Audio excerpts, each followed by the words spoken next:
Hello everyone, कैसे हो सारे लोग। I hope you are doing well. And आज हम लोग स्टार्ट करने जा रहे हैं हमारे क्लास 10 के मैथमेटिक्स का chapter number 3, pair of linear equations in two variables.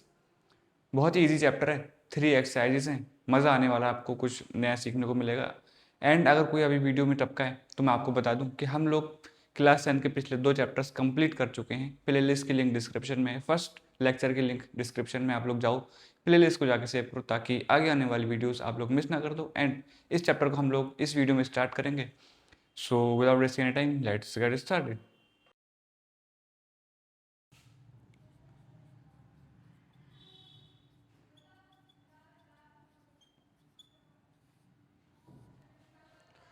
तो एक्सरसाइज स्टार्ट करने से पहले हमें कुछ कुछ बातें पता होनी चाहिए। जैसे अगर हमारे हमारे पास 2 वेरिएबल्स हैं, एक्स और वाई, तो उन 2 वेरिएबल्स की वैल्यू निकालने के लिए हमको 2 इक्वेशंस चाहिए होंगे। एक इक्वेशन पहली और दूसरी, 2 इक्वेशंस चाहिए होंगे। अगर हमारे पास 3 वेरिएबल्स हैं, एक्स वाई जेड, तो हमें 3 इक्वेशंस चाहिए होंगे। जितने वेरिएबल्स होंगे हमारे पास, हमको उतनी ही इक्वेशंस चाहिए होंगी सारे वेरिएबल्स की वैल्यू निकालने के लिए। तो इस चैप्टर में हमें क्या दिया हुआ, pair of linear equation. Pair मतलब 2 इक्वेशन गिवन होंगे इन 2 वेरिएबल्स। 2 वेरिएबल्स होंगे, 2 वेरिएबल्स होंगे, 2 इक्वेशंस होंगे और उन्हें हमें सॉल्व करना है, मतलब एक्स की वैल्यू निकालना है और वाई की वैल्यू निकालना है। तो अब हम चलते हैं हमारे पहले क्वेश्चन की तरफ। तो हमारा पहला क्वेश्चन है, form pair of linear equations. हमें लीनियर इक्वेशंस का पेयर फॉर्म करना है एंड सॉल्व ग्राफिकली, और उसको सॉल्व करना है ग्राफिकली। दो हमें इक्वेशंस, लीनियर इक्वेशंस हम फॉर्म कर लेंगे, मतलब एक पेयर फॉर्म कर लेंगे, मतलब 2 इक्वेशंस फॉर्म कर लेंगे और उसको ग्राफिकली सॉल्व करेंगे। अब 2 इक्वेशंस को सॉल्व करने के लिए हमारे पास 3 मेथड है इस चैप्टर में। पहला graphical method, second substitution method and third elimination method. तो इस क्वेश्चन को हमें किस मेथड से सॉल्व करना है, ग्राफिकली। पहले हम पहला मेथड पढ़ेंगे ग्राफिकल वाला, उसके बाद हम सब्स्टिट्यूशन पढ़ेंगे, फिर एलिमिनेशन पढ़ेंगे। तो इस क्वेश्चन को हमें ग्राफिकली सॉल्व करना है। सबसे पहले हमें लीनियर इक्वेशंस बनानी है। किसकी? ये पहला पार्ट है इसका हमें लीनियर इक्वेशंस बनाना है। उसके बाद इस जो लीनियर इक्वेशंस जो 2 बनेंगी उसको हमें ग्राफिकल मेथड से सॉल्व करना है। ठीक है, तो क्या कहता है क्वेश्चन, 10 स्टूडेंट्स ऑफ क्लास 10, 10वीं क्लास के 10 बच्चे took part in mathematical quiz. एक मैथमेटिकल क्विज हुई थी, उसमें 10वीं क्लास के 10 बच्चों ने पार्ट लिया। ठीक है, okay. If the number of girls is 4 more than the number of boys, मतलब क्या हुआ। ऐसे वर्ड प्रॉब्लम को हमें 2-2 बार, क्वेश्चन को 2-2 बार रीड करो, 3 बार रीड करो। ठीक है, जब तक बिल्कुल समझ में नहीं आए रीड करते रहो और आराम से बिल्कुल धीमे धीमे रीड करो। ठीक है, फिर से देखो, 10 स्टूडेंट्स ऑफ क्लास 10, क्लास 10 के 10 बच्चों ने एक मैथमेटिकल क्विज में पार्ट लिया। ठीक है, okay. If the number of girls is 4 more than the number of boys, मतलब जितनी गर्ल्स हैं वो 4 ज़्यादा हैं, वो जितनी भी गर्ल्स हैं वो नंबर ऑफ बॉयज से 4 ज़्यादा हैं, 4 more than the boys. Find the number of boys and girls who took part in the quiz. मतलब अब क्या हुआ कि 10वीं क्लास के 10 बच्चे गए एक मैथमेटिकल क्विज में, जिसमें गर्ल्स 4 ज़्यादा थी बॉयज से। ठीक है, जितने भी बॉयज होंगे उससे 4 ज़्यादा थी गर्ल्स। तो बताओ गर्ल्स कितनी और बॉयज़ कितने। अभी तो कुछ दिया हुआ ही नहीं, मैं कैसे करूँगा। अरे बहुत ईजी है, देखो क्या करना है। सबसे पहले क्या करना है, मुझसे क्या बोला गया है, मुझसे बोला गया है कि find the number of boys and girls. ठीक है, तो मैं मान लूँगा let the number of boys be x. मैंने मान लिया कि जो उस मैथमेटिकल क्विज में जितने भी बॉयज़ थे उनका नंबर है एक्स। ठीक है, और ऐसे ही मैं मान लूँगा let the number of girls be y. तो जितने भी बॉयज़ थे मैंने उनको मान लिया एक्स, और जितने भी गर्ल्स थी मैंने उनको मान लिया वाई। ठीक है, अब मेरे पास ये 2 वेरिएबल हैं। क्या है? 2 वेरिएबल, जो इस ऐसे क्वेश्चन में जो भी मुझे फाइंड आउट करने को बोला जाएगा मैं उनको वेरिएबल मान लूंगा। एक को एक्स मान लूंगा, एक को वाई। सर आपने बॉयज़ को ही एक्स क्यों माना, बाई को नहीं माना? अरे आपकी मर्जी भाई, यहाँ पर आप बाई लिख सकते हो, आप बॉयज़ को बाई मान लो, गर्ल्स को एक्स मान लो, एज यू विश। बॉयज़ को ए मान लो, गर्ल्स को बी मान लो, कुछ भी मान लो। ठीक है, ओके। तो अब हमें 2 इक्वेशंस फॉर्म करनी है। कैसे? यही क्वेश्चन पढ़ के करना है। तो अब मैं लिखूंगा अकॉर्डिंग टू क्वेश्चन। क्वेश्चन क्या कहता है? क्वेश्चन कहता है कि 10 स्टूडेंट्स ऑफ क्लास 10, मतलब 10 बच्चे took part in the mathematical quiz. जो मैथमेटिकल क्विज में थे वो टोटल कितने बच्चे थे? 10 बच्चे थे, जिसमें कुछ बॉयज थे और कुछ गर्ल्स थे। कुछ बॉयज थे और कुछ गर्ल्स थे, लेकिन टोटल कितने थे? 10। तो इससे मुझे क्या पता लगा कि अगर मैं सारे बॉयज़ को ऐड कर दूं, गर्ल्स x प्लस वाई कर दूं, ये नंबर ऑफ बॉयज़, ये नंबर ऑफ गर्ल्स, तो अगर मैं x प्लस वाई कर दूं तो कितना आना चाहिए, कितना आना चाहिए टोटल, जितने स्टूडेंट्स टोटल थे ना, टोटल स्टूडेंट्स कितने हो गए, x plus y equal to 10। ठीक है, सिंपल। तो यही मेरी पहली इक्वेशन हो गई, इक्वेशन नंबर 1। ठीक है, ओके। अब दूसरी इक्वेशन कैसे फाइंड आउट करूंगा, इस लाइन का तो मेरा काम हो गया। ठीक है, अब मैं आगे बढ़ूंगा। If the number of girls is 4 more than the number of boys, मतलब जितने भी बॉयज होंगे उससे गर्ल्स 4 ज्यादा होंगी। ठीक है, तो बॉयज कितने हैं, x, तो गर्ल्स कितनी है, बाई। लेकिन इसमें क्या बोला गया है कि 4 ज्यादा है, तो नंबर ऑफ बॉयज कितने हैं, x, number of boys x is, और नंबर ऑफ गर्ल्स कितनी है, बाई। तो कितनी बाई, कितनी बाई कितना है, +4 है। ठीक है, 4 मोर देन द बॉयज, जितने बॉयज हैं अगर उसमें 4 ऐड कर दो, 4 ऐड कर दो तो कितना आएगा, नंबर ऑफ गर्ल्स आएगा। यही तो बोला है कि नंबर ऑफ गर्ल्स कितनी है, 4 ज्यादा है, 4 ज्यादा है। तो मैंने नंबर ऑफ बॉयज में 4 मिला दिया, तो इज इक्वल टू कितना आ गया, नंबर ऑफ गर्ल्स आ गया। अब क्या है ये, इक्वेशन नंबर सेकंड। तो अब मेरे पास दो इक्वेशन आ गई, दो इक्वेशन आ गई। पहली इक्वेशन मैंने इस पहले वाले सेंटेंस से निकाल ली और दूसरी वाली इक्वेशन दूसरे सेंटेंस से। अब मुझे करना है इस दो इक्वेशंस को सॉल्व करना है ग्राफिकल मेथड से, ग्राफ बना के सॉल्व करना है। ग्राफ बनाना अगर नहीं आता है कोई बात नहीं, चल जा भाई, चल जा चल जा चल जा। सबसे पहले बक्सा बनाओ। यहाँ पर ये बक्सा किस इक्वेशन का, हम सबसे पहले पहली वाली, तो इस ऊपर लिख देंगे x plus y is equal to 10, और यहाँ पर लिखेंगे x और यहाँ पर लिखेंगे y। अब मैं क्या करूँगा, अगर मैं यहाँ पर x की जगह 5 रखता हूँ, अगर मैं x की जगह 5 रख दूँ तो y की वैल्यू कितनी आएगी, ये x उधर जाएगा, माइनस का 5 हो जाएगा, तो 10 माइनस 5 5, तो y की वैल्यू 5 आ जाएगी। ठीक है, अगर मैं x की जगह 4 रख देता हूँ, अगर मैं x की जगह 4 रख दूंगा तब y की वैल्यू कितनी आएगी, 4 इधर इधर जाएगा, माइनस का हो जाएगा, तो 10 माइनस 4 इज इक्वल टू 6, तो y की वैल्यू 6 आएगी। ठीक है, अब सेम टू सेम मुझे काम सेकंड वाली इक्वेशन के लिए करना है। एक और बक्सा बनाओ, यूं कर दो, और सेकंड वाली इक्वेशन क्या थी, x plus 4 is equal two by, is equal two by. ठीक है, यहाँ पर मैं लिखूंगा x और यहाँ पर बाई। अब x की जगह, अगर मैं x की जगह 1 रखता हूँ, 1 नहीं, चलो 2 रख देता हूँ। अगर मैं x की जगह 2 रखूंगा तो y की वैल्यू कितनी आएगी, 2 प्लस 4 इज इक्वल टू 6। ठीक है, ओके। अगर मैं x की जगह 5 रख देता हूँ तो y की वैल्यू कितनी आएगी, 9। ठीक है, अब मुझको ये 4 पॉइंट्स मिल गए, 2 पॉइंट्स इस इक्वेशन के और 2 पॉइंट्स इस इक्वेशन के। अब बनाऊंगा मैं ग्राफ।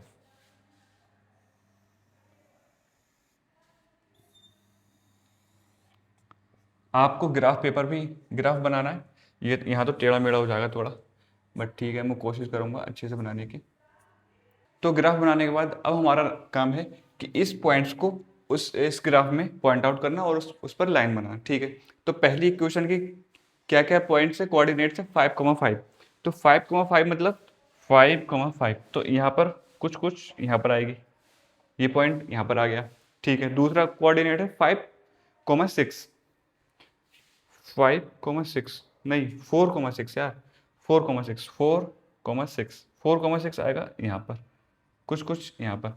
तो 2 पॉइंट्स मिल गए मुझे पहली वाली इक्वेशन के, तो मैं क्या करूँगा, इस इक्वेशन की मैं लाइन ड्रॉ कर दूंगा, कुछ इस टाइप से होगी। आपको ग्राफ पेपर पर करनी है तो ये सीधी होनी चाहिए। ठीक है, ठीक है, ये वाली लाइन जो मैंने ड्रॉ की है वो कौन सी इक्वेशन की है, x plus y is equal to 10 equation की है। ओके, अब ऐसा ही काम मुझे सेकंड इक्वेशन के लिए करना है। पहला वाला क्या कोऑर्डिनेट है, 2,6, तो 2,6, तो ये यहाँ यहाँ कहीं पर आनी चाहिए। ओके, फिर सेकंड कोऑर्डिनेट 5,9, तो 5,9 यहाँ पर आएगी क्या, यहाँ कहीं पर आएगी, यहाँ कहीं पर आएगी। ठीक है, तो 2 कोऑर्डिनेट्स मुझको इसके मिल गए। अब मैं इसको फिर से ड्रॉ कर दूंगा, यूं यूं। ठीक है, ये टच होनी चाहिए यहाँ पर। अब ये 2 इक्वेशन है, 2 लाइन है। ठीक है, 2 लाइन कौन कौन सी है, ये वाली x plus 4 is equal two by, x plus 4 is equal two by. तो ये जो 2 लाइन जहां भी मीट करेंगे, कहां पर मीट कर रही है, यहाँ पर, यहाँ पर मीट करें तो यही मेरा सॉल्यूशन होगा। अब ये सॉल्यूशन कितना आ रहा है 3,7, 3,7। आप लोग ग्राफ पे करोगे तो अच्छे से आएगा, बट यहाँ भी ठीक आया है। तो मेरा आंसर कितना आएगा 3,7। तो x की वैल्यू कितनी है, तो फ्रॉम द ग्राफ क्या लिखूंगा मैं, from the graph we have x is equal to 3 and y is equal to 7। ठीक है, x की वैल्यू कितनी आई 3 और y की वैल्यू कितनी आई 7। तो कितने नंबर कितने बॉयज हुए, x की वैल्यू 3, तो मतलब 3 बॉयज थे 7 गर्ल्स थी, और टोटल कितना था 10 स्टूडेंट्स थे, 3 बॉयज और 7 गर्ल्स। ठीक है, तो नंबर ऑफ बॉयज, फिर आप इसके बाद ऐसा लिखना number of boys is equal to 3 boys and number of girls is equal to 7। तो ये हमारा पहला क्वेश्चन का पहला पार्ट कंप्लीट होता है। और अब हम देखेंगे question number second, question number first का सेकंड पार्ट।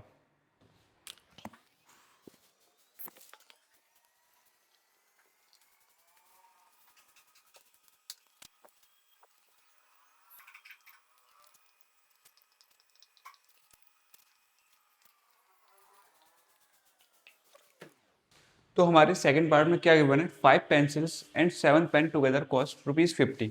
मतलब अगर मैं 5 पेंसिल खरीदूंगा एंड 7 पेन खरीदूंगा तब कितना मुझे रुपए देना पड़ेगा 50। किस किस का, 5 पेंसिल्स एंड 7 पेन का ₹50 and 7 pencils and 5 pens together cost ₹46। ठीक है, तो दो हमें इक्वेशंस, इस दो बातों से हम दो इक्वेशन बना सकते हैं। Find the cost of 1 pencil and that of 1 pen. मुझसे क्या क्या बोला गया है, मुझे बताना है, कॉस्ट बतानी है किसकी एक पेंसिल की और एक पेन की कॉस्ट बतानी है। ठीक है, तो मैं सबसे पहले क्या करना है, सबसे पहले करना है late the cost of 1 pencil. मान लो एक पेंसिल की कॉस्ट है x। ठीक है, मान ली मैंने एक पेंसिल की कॉस्ट कितनी मान ली x। फिर क्या मानूंगा, let the cost of 1 pen is y. ठीक है, तो एक पेंसिल की कॉस्ट मैंने कितनी मानी x और एक पेन की कॉस्ट मैंने कितनी मानी y। अब मुझे क्वेश्चन पढ़ के उसके दो इक्वेशंस फॉर्म करनी है और इस ग्राफ पे उसको सॉल्व करना है ग्राफिकली। ठीक है, कर लूँगा, ईजी है। तो देखो सबसे पहले तो समझो कि मान लो अगर एक पेन 2 रुपये का है, अगर एक पेन 2 रुपये का है तो बताओ 4 पेन कितने के। आप क्या करोगे, अगर एक पेन 2 रुपये का है तो उसकी मल्टीप्लाई 4 से कर दोगे, तो 4 2 जा 8। ठीक है, अगर एक पेन 2 रुपये का है, मैं कहूँगा 3 पेन कितने के, तो आप 3 से मल्टीप्लाई कर दोगे। ठीक है, 2 3 जा 6। अगर एक पेन 2 रुपये का है और मैं आपको कहूँ कि 10 पेन कितने के हुए, तो आप उसके 10 से मल्टीप्लाई कर दोगे भाई, 10 पेन 20 रुपीज़ के। तो ऐसे ही अगर एक पेंसिल x रुपए की है, अगर एक पेंसिल x रुपए की है तो बताओ 5 पेंसिल कितने की हुई, x की मल्टीप्लाई किससे करनी है 5 से, इज इक्वल टू 5x।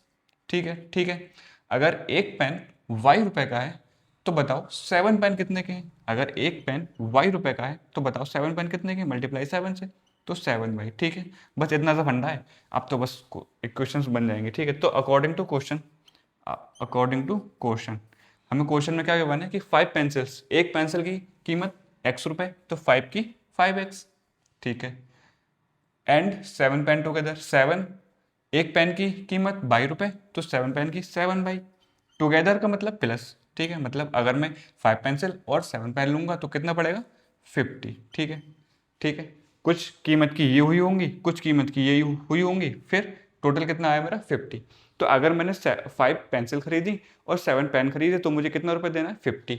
ठीक है, दूसरा आगे क्या करता है, 7 pencils and 5 pen together cost 46।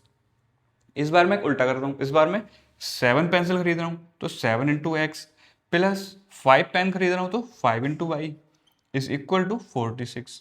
तो ये इक्वेशन नंबर 1 और ये इक्वेशन नंबर 2, दो इक्वेशन आ गई मेरे पास। अब मुझे क्या करना है, अब मुझे बस इसके कोऑर्डिनेट्स निकालना है और बस उसके बाद ग्राफ पे सॉल्व करना है। ठीक है, तो पहली इक्वेशन के मैं कोऑर्डिनेट कैसे निकालूंगा, एक बक्सा बनाया, इधर लिखा x, इधर लिखा y। तो ये बक्सा किस इक्वेशन का है, इसका 5x plus 7y is equal to 50।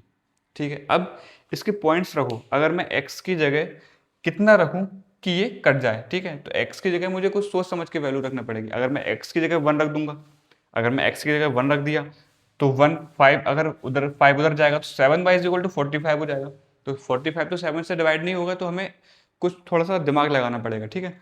तो अगर मैं 5 की जगह 3 रखता हूँ, सॉरी एक्स की जगह अगर मैं 3 रखता हूँ, एक्स की जगह मैंने कितना रखा 3, अगर मैं एक्स की जगह 3 रख दिया तो 5 3 जा 15 और 15 उधर जाएगा माइनस का हो जाएगा 35 बचेगा, और 7 नीचे जाएगा तो 5 आ जाएगा। तो y की वैल्यू 5, ये मैं क्या बोल रहा हूँ देखो, 5x plus 7y is equal to 50। X की जगह मैंने कितना रखा 3 रखा, तो ये कितना हो गया 15। 15 plus 7y is equal to 50। अब 7y is equal to 15 minus हो जाएगा तो 35, तो 7 5 जा 35, तो y की वैल्यू कितनी आ जाएगी 5। ठीक है, तो मैंने यही किया है। ओके, अब क्या करूंगा मैं, 7 का कुछ x की जगह पे कुछ और फिर से ऐसा रखो जो 7 की पूरा पूरा नंबर आ जाए, y का पूरा पूरा नंबर आ जाए। तो क्या करना पड़ेगा मुझे, सेकंड पॉइंट के लिए मैं क्या करूंगा, y की वैल्यू अगर मैं 0 रख दूंगा तब ये वाली टर्म तो 0 हो गई, और 5 10 जा 50। ठीक है, तो मेरे पास दो कोऑर्डिनेट आ गए। अब मुझे क्या करना है, अब मुझे ऐसा ही सेम टू सेम करना है इक्वेशन नंबर सेकंड का। तो मैं बक्सा बनाऊंगा, कैसे बनाऊंगा, मैंने बक्सा बनाया यूं, ठीक है, यहाँ पर लिखा x और यहाँ पर y। इक्वेशन कौन सी मेरी, 7x plus 5y is equal to 46। ठीक है, फिर से मुझे यही ध्यान रखना है कि कितने कितना पॉइंट्स लिए जाएं कि ये ठीक से आ जाए। ठीक है, तो सबसे पहले तो देखो मैं क्या करूँगा, x की जगह अगर मैं -2 रख दूंगा, x की जगह मैंने अगर -2 रख दिया तो ये माइनस का 14 हो जाएगा, माइनस का 14 इधर जाएगा तो ये 60 हो जाएगा, और 5 की टेबल में 60 आता है, तो x की जगह मैंने -2 रखा तो y की वैल्यू 12 आ जाएगी। ठीक है, आप लोग करके देख लेना। अब 7 की जगह मैं अगर 3 रखूँगा, तो अगर 7 x की जगह 3 रखा तो ये माइनस का 21, और माइनस का 21 जाएगा तो इधर 25 बचेगा, तो y की वैल्यू 5 आ जाएगी। ठीक है, तो मेरे पास इस इक्वेशन के दो कोऑर्डिनेट्स आ गए और इस इक्वेशन के दो कोऑर्डिनेट्स आ गए। अब मैं क्या करूँगा, लाइन बनाऊंगा, ड्रॉ कर दूंगा, और बस मेरा आंसर आ जाएगा। तो पहली वाली इक्वेशन का 3,5, 3,5, 3,5 कहाँ पर आ रहा है, यहाँ पर 3,5, 10,0। अरे यार 10 तो बहुत बड़ा हो जाएगा फिर, तो मुझे ग्राफ दूसरा बनाना पड़ेगा। हाँ जी, तो अब हमें क्या करना है, फर्स्ट वाली इक्वेशन के कोऑर्डिनेट्स पॉइंट आउट करना है, प्लॉट करना है। ठीक है, तो 3,5, 3 2 और 4 के बीच में 3 आएगा, यहाँ कहीं 3 होगा, तो 3,5, 3,5 ब्लू से करता हूँ, 3,5 यहाँ कहीं पर 3,5 आएगा। ठीक है, तो 10,0, 10 कहाँ गया, 10,0 ये, तो मेरे पास दो पॉइंट्स मिल गए। अब मैं क्या करूँगा, इस पर लाइन ड्रॉ कर दूंगा। तो मैंने यूँ लाइन ड्रॉ की, आपको स्केल से करना है। ठीक है, ऑब्वियसली ये थोड़ी टेढ़ी मेढ़ी हो गई, बट कोई नहीं। तो ये वाली इक्वेशन कौन सी है हमारी, ये वाली इक्वेशन कौन सी है, 5x plus 7y is equal to 50। अब सेकंड इक्वेशन के कोऑर्डिनेट्स -2,12, माइनस का 2,12, तो ये मैंने इधर बढ़ाई और माइनस का 2 यूँ लिखा, तो -2,12, तो यहाँ कहीं पर आना चाहिए, माइनस का 2,12। अब 3,5, 3,5, 3,5 ये वाला पॉइंट हो गया। ठीक है, तो दो इक्वेशन मेरी कौन कौन सी हो गई, दो लाइन, एक यूँ हो गई और एक यूँ हो गई। ठीक है, अब देखो, तो ये दोनों लाइन कहाँ मिल रही है, यहाँ पर मिल रही है, और ये पॉइंट हमें पहले से पता है 3,5। ठीक है, तो और ये वाली लाइन किसकी है, ये वाली लाइन है 7x plus 5y is equal to 46। तो हमें क्या पता करना था, ये इंटरसेक्शन वाला पॉइंट पता करना था, तो ये हमें ऑलरेडी पता है। तो आंसर हमारा क्या आ गया, x is equal to 3 and y is equal to 5। तो आपको इसके बाद लिखना है कि the cost of one pencil is equal to 3 and the cost of one pen is equal to y। ठीक है, तो ये हमारा पहला क्वेश्चन कंप्लीट होता है, और अब हम करेंगे हमारा क्वेश्चन नंबर सेकंड।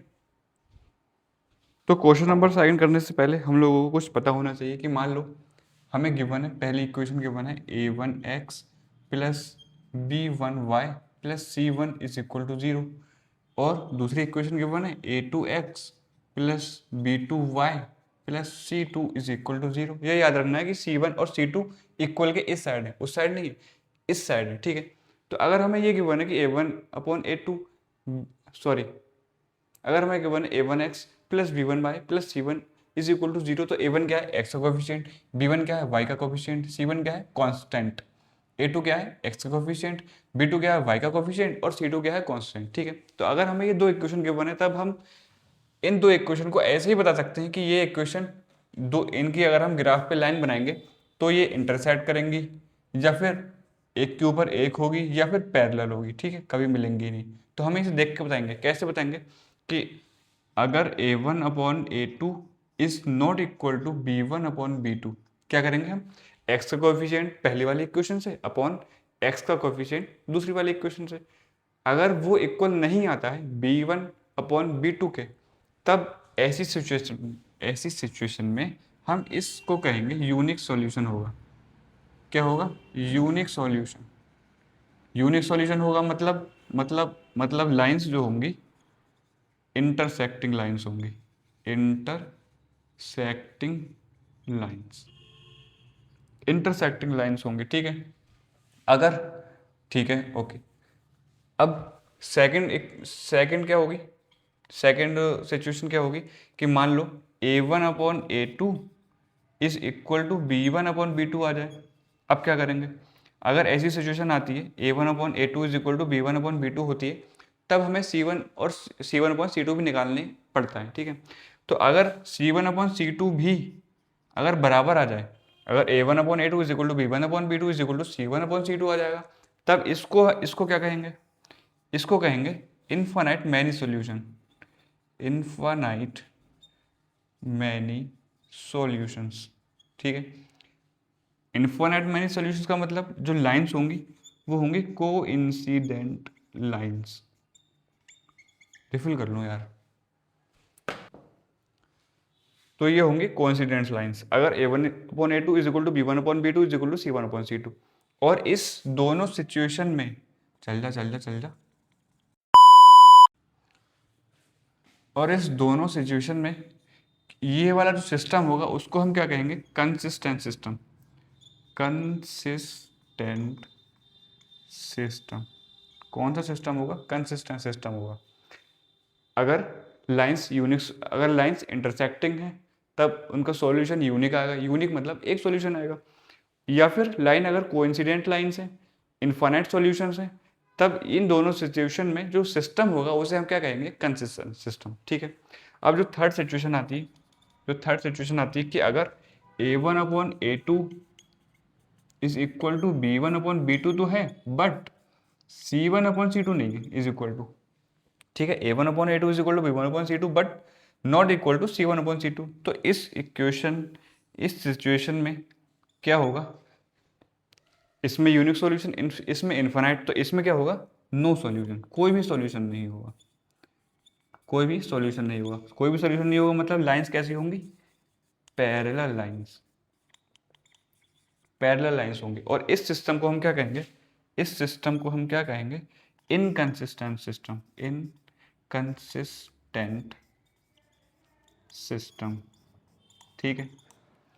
ठीक है, तो हमारे पास तीन सिस्टम है। पहला वाला भी कंसिस्टेंट है, दूसरा वाला भी कंसिस्टेंट है, और तीसरा वाला इनकंसिस्टेंट है। ठीक है, तो सिस्टम दो है बट सिचुएशन हमारे पास तीन है। ठीक है, तो बस हमें ये याद रखना है। तो अब हम करेंगे हमारा सेकंड क्वेश्चन। तो सेकंड क्वेश्चन है हमारा, check lines are intersecting parallels या कोइंसिडेंट। तो सेकंड क्वेश्चन में हमें बताना है कि ये जो दो लाइन होंगी, पहली इक्वेशन की पहली लाइन, सेकंड इक्वेशन की सेकंड लाइन, तो हमें ये बताना है कि ये जो दो लाइन हमें गिवन है ये इंटरसेक्टिंग है, पैरेलल्स हैं या कोइंसिडेंट्स हैं, बिना ग्राफ के ड्रॉ किए। तो हम कैसे बता पाएंगे, अभी हमने सीखा। क्या सीखा अभी देखो, हमने क्या बताया था, सॉल्यूशन। तो हमें क्या सबसे पहले करना है, ऑन कंपैरिजन करना है। विद किसके साथ करना है, विद टू जनरल लाइंस। कौन कौन सी लाइन, हमने क्या क्या भी पढ़ा था, a1x plus b1y plus c1 is equal to 0। दूसरी लाइन कौन सी थी, a2x plus b2y plus c2 is equal to 0। ठीक है, अब पहली लाइन में देखो x का कोफिशिएंट पहली लाइन में 5 है और इसमें a1 है, तो a1 की वैल्यू कितनी आ गई, 5। और ऐसे ही b1 की वैल्यू कितनी आएगी, y की यहाँ पर कोफिशिएंट b1 है और y का यहाँ पर कोफिशिएंट -4 है, 4 नहीं है, माइनस का 4 है क्योंकि यहाँ पर प्लस है, यहाँ पर माइनस है, तो b की वैल्यू, b1 की वैल्यू क्या आएगी, माइनस का 4। और ऐसे ही c1 की वैल्यू कितनी आएगी, यहाँ पर c1 और यहाँ पर 8 है, तो यहाँ पर 8 है। ओके ठीक है। a2 की वैल्यू कितनी आएगी, यहाँ पर x का कोफिशिएंट a2, यहाँ पर x का कोफिशिएंट 7। तो जब हम कंपैरिजन कर रहे हैं तो b2 की वैल्यू 6 और c2 की वैल्यू, c2 कहाँ गया, c2 और माइनस का 9। तो हमें इससे क्या पता लगा, a1 b1 c1 और a2 b2 c2। ठीक है, तो अब हमें क्या करना है, वही करना है भाई जो हमें बताया था अभी, a1/a2 निकालना है। a1/a2 कितना आएगा, 5/7, 5/7। ठीक है, b1/b2 निकालना है, तो b1 कितना है, माइनस का 4/6, तो माइनस का 4/6। अब कंपैरिजन करो, क्या a1/a2 is equal to b1/b2 है, नहीं है, तो here a1/a2 is not equal to b1/b2। Hence lines कैसी होंगी, अभी बताया था कैसी होंगी, इंटरसेक्टिंग लाइन्स। तो लाइन्स हमने बिना ग्राफ के ड्रॉ किए, हमने पता लगा लिया इस रेशियो से, a1/a2 और b1/b2 से हमने क्या पता लगा लिया कि लाइन्स कैसी होंगी, इंटरसेक्टिंग लाइन्स होंगी। ठीक है, तो बस ये पहला पार्ट कंप्लीट होता है और अब हम देखेंगे हमारा सेकंड पार्ट। तो सेकंड पार्ट हमें गिवन है, पहली इक्वेशन है 9x + 3y + 12 is equal to 0। Second equation है 18x + 6y + 24 is equal to 0। तो अब हमें क्या करना है, on comparison with two general lines, पहली वाली ये वाली, सेकंड वाली ये वाली। तो a1 की वैल्यू 9, b1 की वैल्यू 3, c1 की वैल्यू 12। ठीक है, ऐसी सेकंड लाइन में देखो a2 की value 18, a2 is equal to 18, b2 is equal to 6। ठीक है, C2 इज इक्वल टू 24। तो हमने क्या पता लगाया, A1 B1 C1 की और A2 B2 C2 की। तो अब हमें क्या करना है, इसके रेशियोज निकालना है। तो A1/A2 कितना आया, A1/A2 कितना आया, 9/18, 9/18 इज इक्वल टू 1/2, 9 में 9 एंड 9 2 18। ठीक है, तो अब B1/B2, तो B1/B2 इज इक्वल टू 3/6, 3/6 मतलब 1/2। C1/C2 इज इक्वल टू 12, 12/24, तो 12/24 इज इक्वल टू 1/2। तो हमने क्या देखा इसमें, A1/A2 भी 1/2 आ रहा है, B1/B2 भी 1/2 आ रहा है, C1/C2 भी 1/2 आ रहा है। A1/A2 लिखना है यहाँ पर, hence A1/A2 is equal to B1/B2 is equal to C1/C2। ठीक है, तो जब ये तीन बराबर होते हैं तो लाइंस कैसी होती हैं, lines are coincident. Coincident lines का मतलब एक लाइन और उसके ऊपर दूसरी लाइन, इनफाइनाइट मैनी सॉल्यूशंस। ठीक है, ठीक है, तो ये वहाँ हमारा सेकंड पार्ट होता है। अब हम देखेंगे इसका थर्ड पार्ट। तो थर्ड पार्ट इसका क्या है, पहली इक्वेशन है 6x - 3y + 10 is equal to 0 and second equation 2x - y + 9 is equal to 0। तो अगर हम on comparison with two general lines, अगर हम लाइन से कंपैरिजन करेंगे तो a1 की वैल्यू कितनी आएगी 6, b1 की वैल्यू -3। कैसे आ रहा है, समझ आ रहा है ना, यहाँ पर y का कोफिशिएंट b1 है और यहाँ पर y का कोफिशिएंट -3 है, तो b1 की वैल्यू -3 हो जाएगी। और ऐसे ही c1 की वैल्यू 10, a2 की वैल्यू 2, b2 की वैल्यू -1, c2 की वैल्यू 9। ठीक है, तो अब हमारे पास a1 b1 c1 a2 b2 c2 आ गए, तो अब हम वो निकाल लेंगे। ठीक है, तो a1/a2 कितना हो जाएगा 6/2, 6/2 मतलब 3। ठीक है, तो b1/b2 कितना हो जाएगा -3/-1, तो ये भी 3 आ जाएगा। और ये 10/9, 10/9, तो ये नहीं आएगा 3। तो अब हम क्या करेंगे, हेंस यहाँ पर हमें क्या दिख रहा है, a1/a2 is equal to b1/b2, ये भी 3 है, ये भी 3 है, but not equal to c1/c2। तो a1/a2 is equal to b1/b2 but not equal to c1/c2। तो ऐसी सिचुएशन में हमारी लाइंस कैसी होती हैं, पैरेलल लाइंस। ठीक है, लाइंस कैसी होंगी, पैरेलल्स, एक लाइन ऐसी होगी तो दूसरी लाइन ऐसी होगी, एक लाइन ऐसी होगी तो दूसरी लाइन ऐसी होगी, एक लाइन ऐसी होगी तो दूसरी लाइन ऐसी होगी, पैरेलल होंगी, कभी इंटरसेक्ट नहीं करेंगे। तो सेकंड क्वेश्चन भी हमारा कंप्लीट होता है। और अब हम देखेंगे हमारा थर्ड क्वेश्चन। तो क्वेश्चन नंबर 3 में क्या है कि हमें सिस्टम बताना है ऑन कंपेरिजन विद A1/A2 वही रेशियोज हमें कंपैरिजन करने को बोल रहा है और बोल रहा है कि चेक कंसिस्टेंट और इनकंसिस्टेंट। हमें इस बार क्या बताना है, सिस्टम बताना है। अभी हमने लाइंस बताई थी कि पैरेलल है या फिर इंटरसेक्टिंग है या कोइंसिडेंट है, अभी हमें सिस्टम बताना है कि सिस्टम कैसा होगा, कंसिस्टेंट होगा या फिर इनकंसिस्टेंट होगा। अब देखो सिस्टम अगर लाइंस इंटरसेक्टिंग है या फिर कोइंसिडेंट है तब उस सिस्टम को हम कहेंगे कंसिस्टेंट, और अगर लाइन पैरेलल है कोई सॉल्यूशन नहीं आ रहा है तो उस सिस्टम को हम कहेंगे इनकंसिस्टेंट सिस्टम। ठीक है, ओके, बता देंगे, इजी है।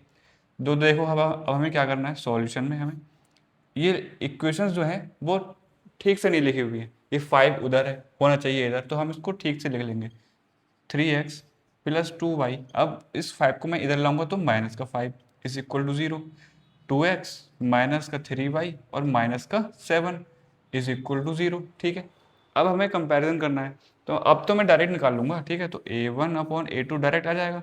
A1 ये है 3 और 2 क्या है, A2 है। ठीक है, और B1/B2 किधर लिखूँ, इधर लिख दें, चलो। B1/B2 कितना आएगा, B1 कितना है 2 और B2 कितना है माइनस का 3। तो ये इक्वल ही नहीं आ रहे, तो C1/C2 निकालूंगा ही नहीं, तो मैं क्या देखूंगा कि hence A1/A2 is not equal to B1/B2। तो ऐसी ऐसी सिचुएशन में लाइंस कैसी होंगी, पैरेलल्स होंगी। अब सॉरी इंटरसेक्टिंग होंगी। अगर लाइंस इंटरसेक्टिंग होंगी तो सिस्टम कैसा होगा, कंसिस्टेंट सिस्टम। ठीक है, ओके। सेकंड पार्ट देखो, सेकंड पार्ट है, तो सेकंड पार्ट है 2x minus 3y is equal to 8 and 4x minus 6y is equal to 9। तो अब मैं इसको कैसे लिखूंगा, इसको ठीक से लिख लूंगा। कैसे, 2x माइनस 3y माइनस 8 को इधर ले आया तो minus is equal to 0 and 4x minus 6y minus का 9 इज इक्वल टू 0। ठीक है, ये 0 है। अब क्या करूंगा, अब बस डायरेक्ट A1/A2 निकाल लूंगा। A1/A2 कितना है, 2/4, 2/4 मतलब 1/2। B1/B2 कितना है, माइनस का 3 अपॉन माइनस का 6 मतलब 1/2, 3 2 6। तो अब हमें C1/C2 भी निकालना पड़ेगा। तो C1/C2 कितना आएगा, माइनस का 8 अपॉन माइनस का 9 इज इक्वल टू 8/9। तो मैंने क्या देखा, मैंने देखा कि A1/A2 is equal to B1/B2, दोनों 1/2 है, but not equal to C1/C2। Hence A1/A2 is equal to B1/B2 is not equal to C1/C2। तो ऐसी सिचुएशन में लाइंस कैसी होंगी, लाइंस होंगी parallel lines. Parallel lines, parallel lines में नहीं, इस बार तो हमें सिस्टम बताना है ना, तो सिस्टम कैसा होगा, इनकंसिस्टेंट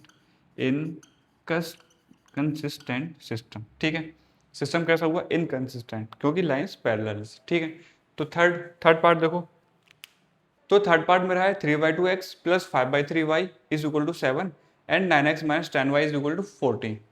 अब पहली वाली इक्वेशन तो खराब लग रही है यार, ये कैसे होगी, ये नहीं हो पाएगी। अरे हो पाएगी, देखो फ्रैक्शंस की तो डिवाइड करना आता है ना फ्रैक्शंस को। मान लो मुझे बोला गया कि 1/2 को डिवाइड करो 3/2 से, 3/4 से, मान लो चलो 3/4 से, तो कैसे होगी, 1/2 और बड़ा वाला डिवाइड, फिर 3/4, ऐसे लिखते हैं ना। फिर इन दो नंबर की मल्टीप्लाई आपस में कर दो और इन दो की नंबर की मल्टीप्लाई आपस में कर दो, तो कितना आएगा 1/4/2/3। ठीक है, तो हमें ऐसा ही यही करना है। क्या करना है, इसमें हमें A1/A2 निकालना है। तो A1 कितना है, A1 कितना है, A1 है 3/2, 3/2, फिर बड़ा वाला डिवाइड, और A2 तो सिर्फ 9 ही। अब कैसे करूँगा, अरे तो 9/1 तो लिख सकता हूँ ना मैं। अरे भाई 9 को 9/1 लिख लो, 10 को 10/1 लिख लो, 11 को 11/1, किसी की भी 1 लिख सकते हैं ना। तो मैंने इसको 9/1 लिख दिया। ठीक है, अब इन दो नंबर की मल्टीप्लाई और इन दो नंबर की मल्टीप्लाई। ठीक है, तो क्या आया मेरा, तो आएगा इज इक्वल टू 3/1/2/9। ठीक है, अब 3 3 9। ठीक है, तो 1/6। ठीक है, इजी है। A1/A2 कितना है 1/6, ठीक है। अब B1/B2, B1 कितना है 5/3 और बड़ा वाला डिवाइड, B2 कितना है, B2 है -10, तो -10/1, ठीक है। अब इन दो नंबर की मल्टीप्लाई और इन दो नंबर की मल्टीप्लाई, तो मतलब 5 × 1/3 × -10, ठीक है। तो 5 2 जा 10, तो 1/3 × -2 -6। तो मैंने यहाँ पर क्या देखा कि A1/A2 is not equal to B1/B2, क्योंकि यहाँ पर माइनस का है और यहाँ पर प्लस का है। तो मैंने क्या देखा कि A1/A2 is not equal to B1/B2। ऐसी सिचुएशन में लाइंस कैसी होंगी, इंटरसेक्टिंग लाइंस, और फिर सिस्टम कैसा होगा, कंसिस्टेंट सिस्टम, ठीक है। ये थर्ड पार्ट है। फोर्थ पार्ट मैंने गायब कर दिया, आपको होमवर्क है वो इजी है, हो जाएगा। हम देखेंगे फिफ्थ पार्ट, ठीक है। फिफ्थ पार्ट में क्या करना है, डायरेक्ट करूंगा। कैसे डायरेक्ट करूंगा, A1/A2, A1 की वैल्यू 4/3, तो 4/3 लिखा और बड़ा वाला डिवाइड लगा दिया। A2 की वैल्यू 2, 2 को मैं 2/1 लिख सकता हूँ, ठीक है। अब इन दो नंबर की मल्टीप्लाई और इन दो नंबर की मल्टीप्लाई, ठीक है। तो क्या आएगा 4 × 1/3 × 2, तो 2 2 जा 4, तो 2/3, ठीक है, ठीक है, ठीक है।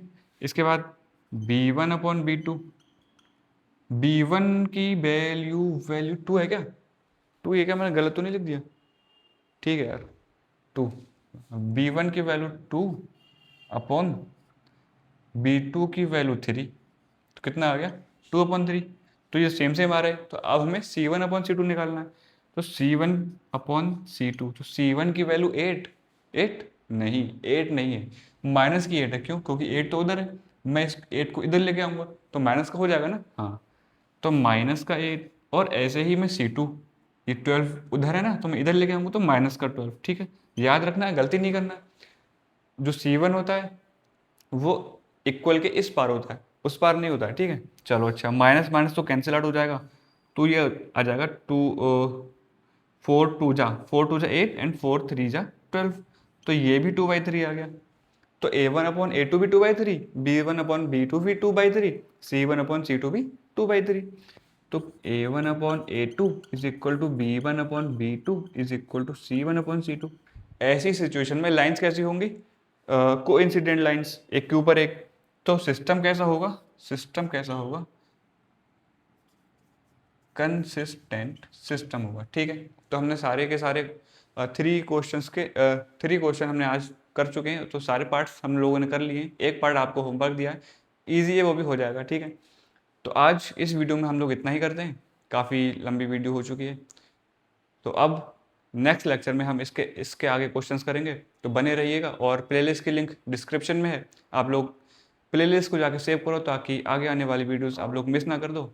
एंड इस सीरीज़ में हम लोग सारे एनसीईआरटी के सारे क्वेश्चंस कर रहे हैं, क्लास 10 की मैथमेटिक्स के एनसीईआरटी के सारे क्वेश्चंस मैं बोर्ड पर आपको कराऊंगा।